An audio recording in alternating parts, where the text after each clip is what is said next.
ব্যস্ততম শহরকে যানজট মুক্ত করতে তৈরি করা হয়েছিল চওড়া রাস্তা, কিন্তু সেই রাস্তার দুপাশের ফুটপাত দখল করে বিভিন্ন পসরা সাজিয়েছে দোকানিরা।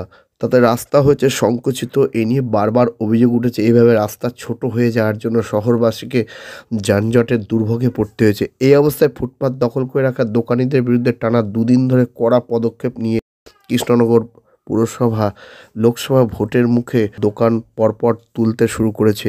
আর এই নিয়ে কৃষ্ণনগর জুড়ে শুরু হয়েছে চর্চাও। বুধবার দুপুর থেকে কৃষ্ণনগরের গুরুত্বপূর্ণ রাস্তার দুপাশের ফুটপাত দোকানিদের দোকান তুলে দেয় কৃষ্ণনগর পুর কর্তৃপক্ষ।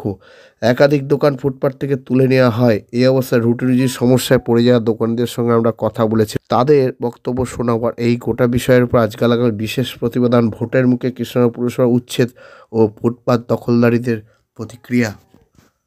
আর দূরে নয় অ্যাপেলো, হাত বাড়ালেই অ্যাপেলো। অ্যাপেলো এবার আপনার বাড়ির কাছে। ব্রেন, নার্ভ, কিডনি সহ শরীরের বিভিন্ন জটিল রোগে চেন্নাইয়ের নামী চিকিৎসকরা বসছেন কৃষ্ণনগরের পাত্রবাজারের অ্যাপেলো ইনফরমেশন সেন্টারে। স্বল্প ভিজিটে পাওয়া যাচ্ছে দেশের বিখ্যাত চিকিৎসকদের কাছ থেকে চিকিৎসার সুযোগ। তাই দেরি নয়, জটিল রোগের চিকিৎসার জন্য সত্বর চলে আসুন পাত্রবাজারের অ্যাপেলো ইনফরমেশন সেন্টারে। এখানে রয়েছে চিকিৎসার সমস্ত অত্যাধুনিক পরিষেবা। তাই প্রয়োজনে যোগাযোগ করুন 8001129623। এক কথায় সেরা মানি। বিয়ের পোশাকে ঢাকেশ্বরী। ঢাকেশ্বরী বস্ত্রালয় প্রতিদিন খোলা। পছন্দ করতে হয় না, পছন্দ হয়ে যায়। ঢাকেশ্বরী বস্ত্রালয়, হাই স্ট্রিট, কৃষ্ণনগর, নদিয়া। আমার একটা টেবিল ওখান থেকে তুলে নিয়ে চলে গেছে, যেটা আমার সকালের এক বেলার দোকান। 5:30 থেকে আমার 12টার মধ্যে আমার দোকানটা বন্ধ হয়ে যায়।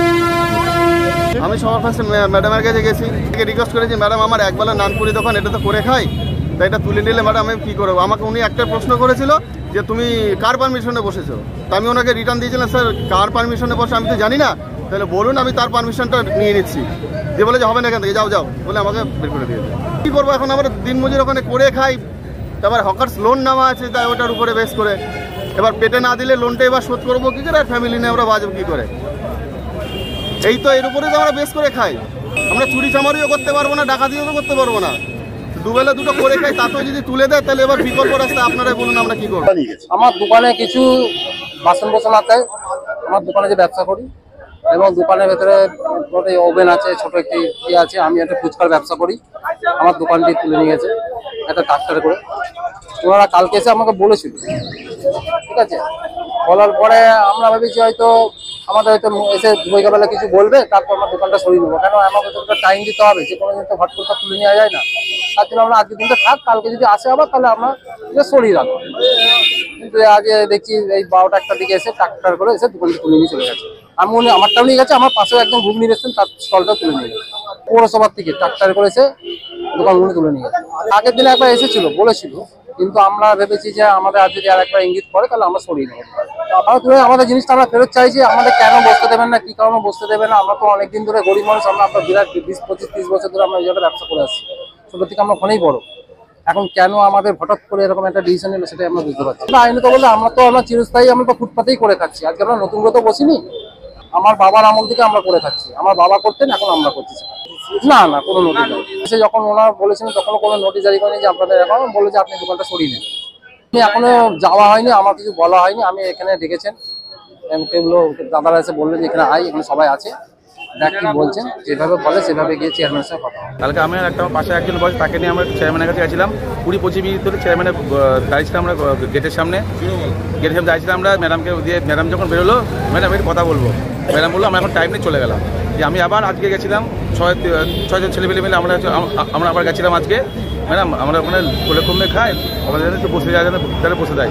তখন ম্যাডাম বললো না বসে দেবো না, মানে দেবোই না। তখন মানে পুরোপুরি যে আমরা হকার লোনটা, তাহলে হকার লোনটা আপনার দিলেন, তাহলে হকার কি সত্য বলছে ওটা আমি জানি না। ছোটো জামা কাপড়ের দোকান বাচ্চাদের দেখতে, তাহলে বসতে দেয়, তাহলে আমার ভালো হবে। আমার ছোটো ছোটো ছেলে মেয়ে আছে, ছোটো ছোটো ছেলে মেয়ে আছে। হকার হয়েছে, হকার ধাওয়াতে সব লোক এসে দোকান তুলে নিয়ে যাচ্ছে সব। এইভাবে উজ্জ্বতি আমাদের বসে করে খেতে দেওয়া হচ্ছে না, এই আমাদের ক্ষতি তো হবেই। হকার হচ্ছে তো বসতে দেওয়া হবে না, এই তো আমরা একসঙ্গে দেখি যাবো চেয়ারম্যানের কাছে গিয়ে বলবো এই কি চেয়ারম্যান করেন, চেয়ারম্যান ওখানে দেয়। রাস্তাও তো সংকুচিত হয়ে যাচ্ছে, ছোট হয়ে যাচ্ছে। রাস্তা ছোট হয়ে যাচ্ছে কোথায়, আজকে 50 বছর ধরে ওখানে একইভাবে একই জায়গায় ব্যবসা করছি, রাস্তায় কত কিছু স্থায়ীভাবে কত কিছুই হয়ে আছে, সেগুলোই ঠিক হচ্ছে না, তো আমাদের জন্য কিছু অসুবিধা। দুটো দোকান নিয়ে গিয়ে কী হবে?